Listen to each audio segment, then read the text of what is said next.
Hello दोस्तों, स्वागत है आप सभी का YouTube channel Vipin sir official पे। आज के इतिहास क्लास में आपका स्वागत है दोबारा से। हम आज जिस टॉपिक पे चर्चा करेंगे उस टॉपिक का नाम होगा जर्मनी का एकीकरण। यूरोप में 19वीं शताब्दी के उत्तरार्ध में राष्ट्रवाद के परिणाम के रूप में दो नए देश जो है यूरोप के नक्शे पर आए। एक है इटली और दूसरा जर्मनी। इटली और जर्मनी दोनों छोटे छोटे राज्यों में विभक्त थे और राष्ट्रवाद के परिणाम के रूप में ये दोनों भौगोलिक रूप जो है एक राष्ट्र के रूप में उभरे 1870-71 के आसपास। तो पिछले वीडियो में हम इटली का एकीकरण समझे हैं और इस वीडियो में हम जर्मनी का एकीकरण कैसे हुआ और बिस्मार्क ने इसमें अपना योगदान कैसे दिया, इस पे चर्चा करेंगे। तो आइए शुरू करते हैं। टॉपिक है जर्मनी का एकीकरण। तो सबसे पहले एकीकरण को समझने से पहले हम यह समझें कि जर्मनी जो है एकीकरण के पूर्व तक कैसा था, यानी जब एकीकरण का शुरुआत हुआ उससे पहले उसका सामाजिक स्थिति कैसा था, राजनीतिक स्थिति कैसा था। तो इसके कुछ बिंदु है जिसको हम समझने का प्रयास करेंगे कि जर्मनी जो है राजनीतिक रूप से लगभग 300 इकाइयों में विभक्त था, यानी उन 300 इकाइयों का जो शासक थे वो अलग अलग होते थे। यहाँ कुछ पॉइंट हम उसमें नोट किए हैं कि 300 राज्यों रजवाड़ों में यह विभक्त था, अर्थात यह एक राष्ट्र नहीं बल्कि यह जर्मन भाषी लोगों का एक समूह था।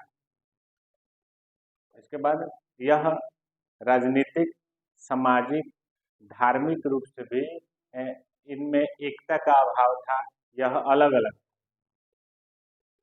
तो इन सब चीजों से राजनीतिक, धार्मिक, सामाजिक एकता का अभाव था, लेकिन कुछ चीजों से ये 300 राज्य आपस में जुड़े थे। वह क्या चीज था? उनमें सबसे पहला था पवित्र रोमन साम्राज्य, यानी पवित्र रोमन साम्राज्य जो था उसके प्रति इन सभी राज्यों का आस्था था और उसके अंडर में सब एक दूसरे से जुड़े हुए थे। पवित्र रोमन साम्राज्य में इन सभी जर्मनी के जो छोटे छोटे राज्य थे वो उनसे आस्था रखते थे। दूसरा था डायट। जर्मनी का जो एक डायट यानी संसद भवन था उसमें इन 300 राज्यों के प्रतिनिधि मिलते थे और जो राजनीतिक या सामाजिक रूप से जो भी बात हो, जो भी कानून नियम बनाना हो, तो वे डायट में एकत्रित होते थे।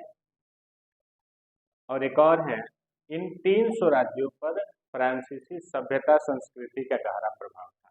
तो ये तीन बिंदु हुए जो इन 300 राज्यों में कॉमन है और जो अंतर है वह राजनीतिक, धार्मिक, सामाजिक। कुछ चीजें कॉमन है जैसे फ्रांसीसी सभ्यता का प्रभाव, डायट पर सब मिलते थे और पवित्र रोमन साम्राज्य के प्रति सबका आस्था था।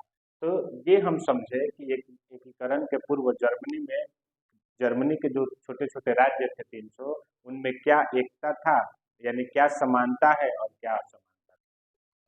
उसके बाद है कि जर्मनी में राष्ट्रवाद का उदय या जर्मन राष्ट्रवाद का उदय हुआ कैसे। तो पूरे यूरोप में राष्ट्रवाद का उदय जो है उसका जो बेस है वो पुनर्जागरण से माना जाता है, लेकिन यह मुखर रूप से जो सामने आया वह फ्रांसीसी क्रांति के समय आया और फ्रांसीसी क्रांति के प्रभाव के रूप में पूरे यूरोप में जो है राष्ट्रवाद का उदय देखने को मिला।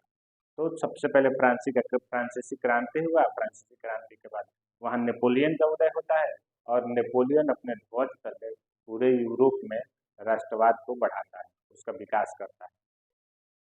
तो यहाँ कुछ पॉइंट है कि 18वीं शताब्दी के उत्तरार्ध में जर्मन के बुद्धिजीवियों ने जर्मनी में राष्ट्रवाद के विकास को आगे बढ़ाया।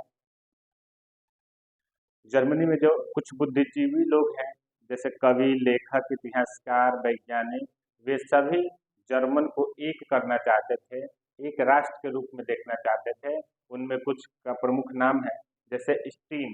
स्टीन जो है उनका जो किताब है वो उसमें संवैधानिक राजतंत्र में विश्वास रखते थे, यानी राजतंत्र, संवैधानिक राजतंत्र हो, उन 300 राज्यों का एक राजा हो और वह संविधान के अनुसार अपना राजतंत्र चलाए। उसी तरह गॉडफ्रीड है, कांट है जो स्वतंत्रता का आदर्श, स्वतंत्रता को आदर्श मानते थे, हीगेल का द्वंद्ववाद सिद्धांत है। इन सब के अलावा जो है जर्मनी में कुछ संस्थाएं थी जो समय समय पर आंदोलन को बढ़ावा दे रही थी, राष्ट्रवाद को बनाए रखी थी, राष्ट्रवाद के विकास में सहायक थी। उनमें है तरुण आंदोलन, नैतिक संघ, वैज्ञानिक संघ और ब्रुसेल्स संघ। ये सब संस्थाएं जो है अपना अपना कार्य करती थी और राष्ट्रवाद को आगे बढ़ाने में मदद करती थी। यह जो है बेस है जिससे हम समझे कि राष्ट्रवाद, जर्मन में जो है राष्ट्रवाद कैसे आगे बढ़ रहा है। अब इसके आगे जो पॉइंट हम समझेंगे वो हम आसानी से समझ सकते हैं। जैसे फ्रांसीसी क्रांति जो हुआ 1789 में, तो फ्रांसीसी क्रांति के प्रभाव से फ्रांस के चारों तरफ के देशों में भी क्रांति होना शुरू हुआ और वहां भी निरंकुश राजतंत्र के प्रति विरोध होना शुरू हुआ। फ्रांस में फ्रांसीसी क्रांति के बाद आतंक का राज्य आया और उसके बाद नेपोलियन का हुआ। नेपोलियन जो है कैसे, यहाँ प्रश्न आएगा हमारे पास कि नेपोलियन कैसे जर्मनी के एकीकरण में जो है मदद किया, या नेपोलियन जो है जर्मनी के एकीकरण में कैसे अपना योगदान दिया, तो उसको समझते हैं कि नेपोलियन जब जर्मनी में प्रवेश किया, जर्मनी में विजय अभियान किया, तो जर्मनी के बहुत से राज्यों, 39 राज्यों को मिलाकर एक जर्मन राइन राज्य संघ का निर्माण किया। 39 राज्यों को मिला के क्या किया? 39 राज्यों को मिलाकर जर्मन राइन राज्य संघ। यह कई बार प्रश्न में आ चुका है कि जर्मनी में राइन राज्य संघ का निर्माण किसने किया, तो नेपोलियन ने किया। या ऐसे प्रश्न आएगा कि नेपोलियन ने जर्मनी में कौन से संघ का निर्माण किया, तो राइन राज्य संघ का निर्माण किया और इसमें 39 राज्य जो है शामिल हुए थे। अब इनका काम क्या था? ये 39 राज्यों में जो है प्रशासनिक, सामाजिक और आर्थिक रूप से यह एक हो गए, यानी इनमें एक तरह की प्रशासन व्यवस्था हुआ, सामाजिक जो नियम कानून था वह एक हो गया, आर्थिक रूप से एक हो गया, शुल्क जो है एक जैसा शुल्क लगाया गया, बाट बटखरा जो है एक जैसा किया गया, शिक्षा प्रणाली एक जैसा किया गया। तो ये सब जो है नेपोलियन ने किया, यानी नेपोलियन ने जो है जर्मनी के एकीकरण का जो पहला कदम बढ़ाया वह राइन राज्य संघ का निर्माण करके किया। इसके अलावा उसने प्रशासकीय, सामाजिक और आर्थिक सुधार भी किए। इन सुधारों से जो है जर्मनी में एकता को बढ़ावा मिला। इन सुधारों से जर्मनी में क्या हुआ? एकता आया, लेकिन कुछ बुद्धिजीवियों को नेपोलियन के आक्रमण से या फ्रांसीसी प्रभुत्व से ठेस पहुंचा। ठेस यह पहुंचा कि नेपोलियन जो है कहीं ना कहीं जो है गणतंत्र की स्थापना जो है तानाशाही रूप में कर रहा है, अपना वर्चस्व कर रहा है, फ्रांसीसी प्रभुत्व के आधार पर कर रहा है, जिसमें जर्मनी को नगण्य माना जा रहा है, जर्मनी को शोषित किया जा रहा है। तो कुछ बुद्धिजीवियों ने फ्रांस के विरोध में जो है आंदोलन चलाना शुरू किया। धीरे धीरे यह नेपोलियन का विरोध होने लगा और इस तरह हम देख रहे हैं कि नेपोलियन के आने से या नेपोलियन के किए गए कार्यों से भी राष्ट्रवाद को बढ़ावा मिल रहा है और उसके विरोध करने से भी राष्ट्रवाद को बढ़ावा मिल रहा है। यानी नेपोलियन के किए गए कार्यों से जो है जर्मन पर एकता में बढ़ावा मिला और ठेस भी पहुंचा, और इस ठेस के कारण भी जर्मनी में फ्रांस विरोधी भावना तेज हो गई, नेपोलियन विरोधी भावना तेज हो गई। अब इन सब से क्या हुआ कि नेपोलियन जहां जहां भी गया वहां शुरू में उसका स्वागत किया गया और बाद में धीरे धीरे उसके तानाशाह के विरुद्ध, फ्रांसीसी प्रभुत्व के विरुद्ध उसका विरोध होना शुरू किया। इन सब विरोध से मेटरनिख ने इसका लाभ उठाया और एक संघ बनाकर और नेपोलियन के विरुद्ध क्या कर दिया, आंदोलन छेड़ दिया। नेपोलियन के विरुद्ध युद्ध हुआ, वाटरलू का युद्ध, जिसमें क्या हुआ, नेपोलियन का पतन हो गया और 1815 में दोबारा से ऑस्ट्रिया की राजधानी वियना में वियना कांग्रेस का आयोजन किया गया, वियना सम्मेलन का आयोजन किया गया, जिसमें दोबारा से यूरोप में निरंकुश राजतंत्र का स्थापना किया गया। तो हम देखेंगे कि जर्मनी में उस निरंकुश राजतंत्र के पुनः स्थापना के बाद क्या होगा, यानी मेटरनिक व्यवस्था जो था, मेटरनिक युग जो है 1815 से 48 तक के बीच में जो है मेटरनिक व्यवस्था में जर्मनी में क्या चल रहा है। तो हमारा हेडिंग है मेटरनिक का प्रतिक्रियावादी, मेटरनिक का प्रतिक्रियावाद, यानी वियना कांग्रेस जो हुआ 1815 में, वियना कांग्रेस हो रहा है 1815 में, उसके द्वारा जो है दोबारा से जर्मनी में निरंकुश राजतंत्र की स्थापना किया गया। 1819 में मेटरनिक के द्वारा ही जो है काल्सवाद का आदेश आया, जिसके अंतर्गत जो है यह व्यवस्था किया गया कि जर्मनी में जो है फिर से राष्ट्रवाद या उदारवाद न पनपे। नेपोलियन के शासनकाल में जो राष्ट्रवाद या उदारवाद पनप रहा था, मेटरनिक ने उसे दबाने का काम किया और इसके लिए उसने गिरजाघरों में,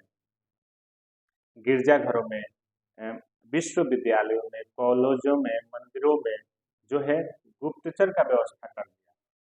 सेंसर बोर्ड में, अखबार में, इन सब जगह गुप्तचर का व्यवस्था रखा कि कोई भी राष्ट्रवाद या उदारवाद को बढ़ावा न दे, और जो बढ़ावा देता था उसे कैद कर लिया जाता था, उसे मार दिया जाता था। तो मेटरनिक के प्रतिक्रिया के फलस्वरूप जो है वियना कांग्रेस 1819 में काल्सवाद का आदेश आया। इससे यह सब आदेश जो है क्यों हो रहा था, ताकि उदारवाद और राष्ट्रवाद के, उदारवादी और राष्ट्रवादी विचारधारा को रोका जाए, उसको बढ़ावा नहीं दिया जाए। जब तक मेटरनिक था, यानी 1848 तक, तब तक जर्मनी में जो है उदारवाद और राष्ट्रवाद नहीं पनप सका, आगे नहीं बढ़ सका। अर्थात कि 1848 तक जर्मन राष्ट्रवाद विशेष प्रगति नहीं कर सका। जब तक मेटरनिक रहा 15 से लेकर 18 तक, तब तक जर्मनी में राष्ट्रवाद मुखर रूप से सामने नहीं आया, यानी उसमें विशेष प्रगति नहीं। जब 1848 की फ्रांस में 1848 की क्रांति हुई और मेटरनिक जो है ऑस्ट्रिया से भाग गया, उस समय के बाद जो है जर्मनी में राष्ट्रवाद जो है तेजी से आगे बढ़ा। तो एकीकरण में सहायक आर्थिक तत्व, इसको समझेंगे कि 48 के बाद जो है एकीकरण कैसे हुआ। तो 15 से 48 के बीच की आर्थिक घटनाओं को हमें समझना पड़ेगा, तब समझ में आएगा कि 48 के बाद आखिर राष्ट्रवाद और उदारवाद में प्रगति कैसे आई। तो यहाँ देख रहे हैं कि 1815 से 48 के बीच में जर्मनी जो है जर्मनी में औद्योगिकरण का विकास हो गया था, काफी तेजी से आगे बढ़ रहा था। यूरोप के अन्य देशों के साथ साथ, इंग्लैंड, फ्रांस के साथ साथ जर्मनी भी औद्योगिकरण में तेजी से आगे बढ़ रहा था। जर्मनी में रेल लाइन बिछा दी गई थी और इन कारणों से कहीं ना कहीं अप्रत्यक्ष रूप से जर्मनी में आवागमन बढ़ रहा था।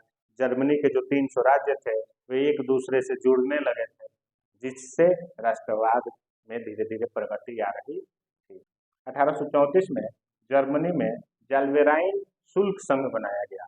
यह एक आर्थिक संघ था, व्यापारियों का एक संघ था जो व्यापार को बढ़ावा दे रहा था। तो कहीं ना कहीं जर्मनी में राजनीतिक एकीकरण के पूर्व आर्थिक एकीकरण हो गया था और उसमें सबसे प्रमुख योगदान दिया था जाल्वेराइन शुल्क संघ।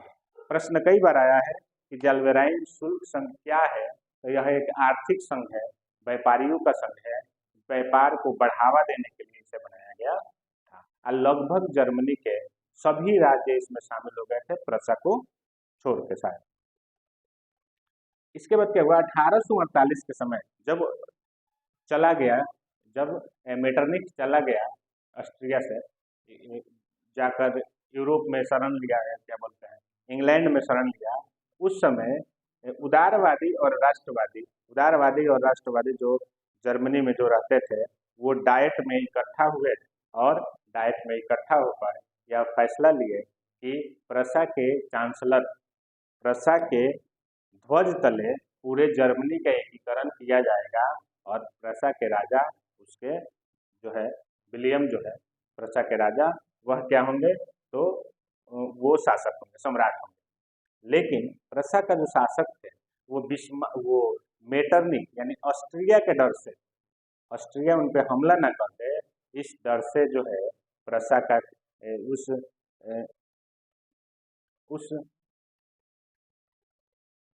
उस क्या कहा गया, डायट जो फैसला दिया था कि आमंत्रण दिया था प्रशा को 48 में, डायट में सभी 300 राज्य के प्रतिनिधि इकट्ठा हुए और प्रशा को यह आमंत्रण दिए कि आइए और आपके आपके ध्वज तले जो है, आपके नियंत्रण में जो है, आपके नेतृत्व में जो है पूरे जर्मनी का एकीकरण किया जाएगा और आप उसके सम्राट बनेंगे। लेकिन प्रशा ने इसको अस्वीकार कर दिया। कारण क्या था? ऑस्ट्रिया का डर। ऑस्ट्रिया और प्रशा में 1830 में एक संधि हुआ था कि कभी भी प्रशा के नेतृत्व में जर्मनी का एकीकरण नहीं किया जाएगा और उस संधि के डर से प्रशा ने इसे अस्वीकार कर दिया। लेकिन प्रशा का जो शासक थे विलियम प्रथम, बाद में बने, वो यह समझते थे कि जब भी जर्मनी का एकीकरण होगा वो प्रशा के ही नेतृत्व में होगा, तो कहीं न कहीं इसके लिए उन्होंने एक राजनीतिक राष्ट्रवादी व्यक्ति को प्रधानमंत्री नियुक्त किया जिसका नाम था बिस्मार्क। तो जो विलियम प्रथम जो शासक बने, जर्मनी के नए शासक बने थे विलियम प्रथम, और विलियम प्रथम चाहते थे कि प्रशा के नेतृत्व में जर्मनी का एकीकरण किया जाए और इसके लिए उन्होंने एक राष्ट्रवादी व्यक्ति, कूटनीतिज्ञ व्यक्ति बिस्मार्क को प्रधानमंत्री नियुक्त किया। प्रधानमंत्री बनते ही बिस्मार्क ने 1830 का जो संधि था ऑस्ट्रिया और प्रशा के बीच कि प्रशा के नेतृत्व में जर्मनी का एकीकरण नहीं किया जाएगा, इसका विरोध करना शुरू कर दिया, जिसका जन समर्थन भी मिला।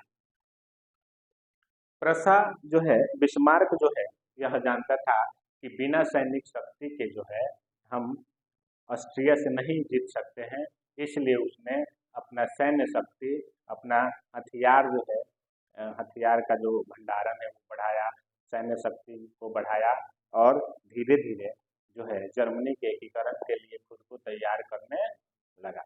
इन तैयारी के साथ साथ जो है उसने अपना कूटनीति का जो है इस्तेमाल किया, कूटनीतिज्ञ का इस्तेमाल किया और 3 युद्धों के पश्चात जर्मनी का एकीकरण पूर्ण कर दिया।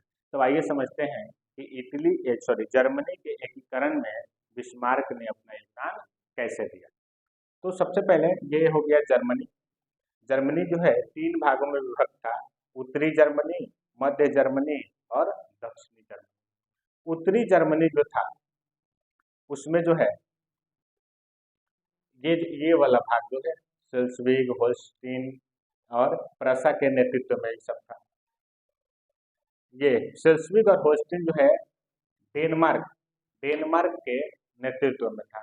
ये हो गया मध्य जर्मनी जो जिसमें प्रमुख राज्य राइनलैंड था, और ये है दक्षिणी जर्मनी जिसमें वुटेमबर्ग, बवेरिया और बाडेन प्रमुख राज्य थे। ये जर्मनी के जो है पूरब में जो है ऑस्ट्रिया, रूस और पश्चिम में इधर फ्रांस है। हम देख रहे हैं कि यहाँ यह भी समझना है कि जर्मनी का उत्तरी भाग में प्रोटेस्टेंट लोग थे और दक्षिणी भाग में जो है कैथोलिक लोग थे, और कैथोलिक लोगों पर फ्रांस का वर्चस्व रहता था। फ्रांस में जो कैथोलिक लोग अधिक थे, फ्रांस का शासक भी कैथोलिक को धर्म को ज़्यादा मान्यता देता था, इसलिए कैथोलिक इधर के लोगों पर फ्रांस का ज़्यादा जो है फ्रांस का ज़्यादा जो है क्या कहते हैं कि अधिकार भी नहीं कहेंगे, फ्रांस का ज़्यादा जो है वर्चस्व कह सकते हैं, वर्चस्व था। तो इस तरह हम देखेंगे कि प्रशा के जो बिस्मार्क थे, बिस्मार्क कैसे 3 युद्ध लड़े, एक एक करके तीनों को समझते हैं। तो सबसे पहले उन्होंने ऑस्ट्रिया से ही संधि किया। ऑस्ट्रिया को ही प्रशा का जो शासक प्रधानमंत्री बिस्मार्क थे, ऑस्ट्रिया से यह संधि किए कि ये दो जो राज्य हैं ये किसके, डेनमार्क के नेतृत्व में, डेनमार्क के आधिपत्य में है। तो डेनमार्क से हम युद्ध किया जाए और अगर हम जीतते हैं तो ये होल्स्टीन आपको दे देंगे। ऑस्ट्रिया से मिलकर डेनमार्क पर हमला कर दिया। कौन, प्रशा। बिस्मार्क ने सबसे पहले डेनमार्क से युद्ध किया 1864 में। 1864 में युद्ध हुआ, डेनमार्क पराजित हुआ और शेल्सविग और होल्स्टीन जो है जीत लिया गया। शेल्सविग पर जो है प्रशा अधिकार कर लिया और होल्स्टीन को दे दिया किसको, ऑस्ट्रिया को। होल्स्टीन को ऑस्ट्रिया को दे दिया। लेकिन ऑस्ट्रिया यहाँ था और इस पर कब्जा करने के लिए उसको प्रशा से होके जाना था।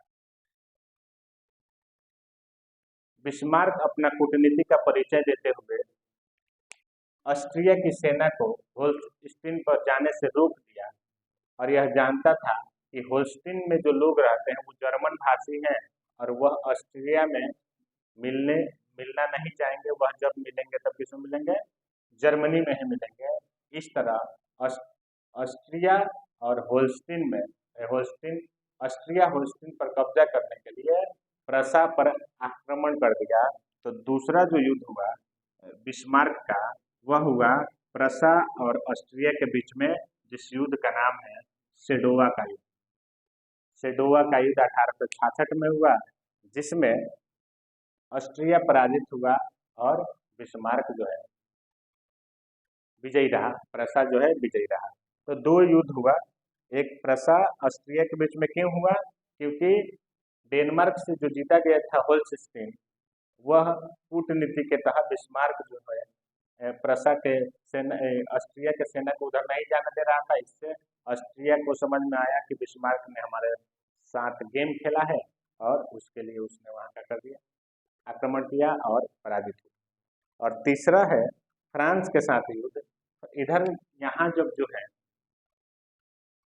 फ्रांस के साथ जो युद्ध हुआ वो स्पेन इधर है, स्पेन पर जो है उत्तराधिकार को लेकर एक युद्ध हुआ। स्पेन पर, स्पेन का जो राजकुमार थे, स्पेन का जो अगला शासक बनने वाला था, सम्राट बनने वाला था, वो जो है प्रशा का राजकुमार का उस पर अधिकार था। लेकिन फ्रांस नहीं चाहता था कि प्रशा का राजकुमार स्पेन का शासक बने और इस बात को लेकर प्रशा में और फ्रांस में जो है युद्ध हो गया, जिसे कहा जाता है सेडोन का युद्ध। सेडोन का युद्ध हो रहा है 1870 में, जिसमें फ्रांस और प्रशा में युद्ध होता है, जिसमें फ्रांस पूरी तरह पराजित हुआ और प्रशा का जीत हुआ। सेडोन का युद्ध हुआ फ्रांस के साथ, सेडोवा का युद्ध हुआ है प्रशा के साथ। तो इस युद्ध के बाद 1870 में सेडोन का युद्ध हुआ फ्रांस के साथ, तो उसमें प्रशा जीत गया। और युद्ध के बाद एक संधि हुआ जिसको कहा जाता है फ्रैंकफर्ट की संधि। फ्रैंकफर्ट की संधि जो है 1871 में होती है और इसी संधि के बाद जर्मनी का एकीकरण पूर्ण हो जाता है। तो प्रश्न कई बार आता है कि जर्मनी का एकीकरण किस संधि से होता है, तो होगा फ्रैंकफर्ट की संधि। कब होता है, 1871 में। प्रश्न ऐसे भी आता है कि जर्मनी के एकीकरण के लिए बिस्मार्क ने कितने युद्ध लड़े, तो आंसर होगा कि 3 युद्ध लड़े, डेनमार्क के साथ, ऑस्ट्रिया के साथ और फ्रांस के साथ। ऑस्ट्रिया के साथ जो लड़ा गया उसका नाम है सेडोवा और फ्रांस के साथ जो लड़ा गया उसका नाम है सेडोन। सेडोन का युद्ध 1870 में और सेडोवा का युद्ध 1866 में। इस तरह बिस्मार्क ने अपने कूटनीतिक के दम पे जर्मनी का एकीकरण पूर्ण कराया। तो हम देखते हैं कि जर्मनी का एकीकरण कैसे होगा। आपको वीडियो कैसा लगा? अगर पसंद आया तो लाइक सब्सक्राइब जरूर करें। धन्यवाद।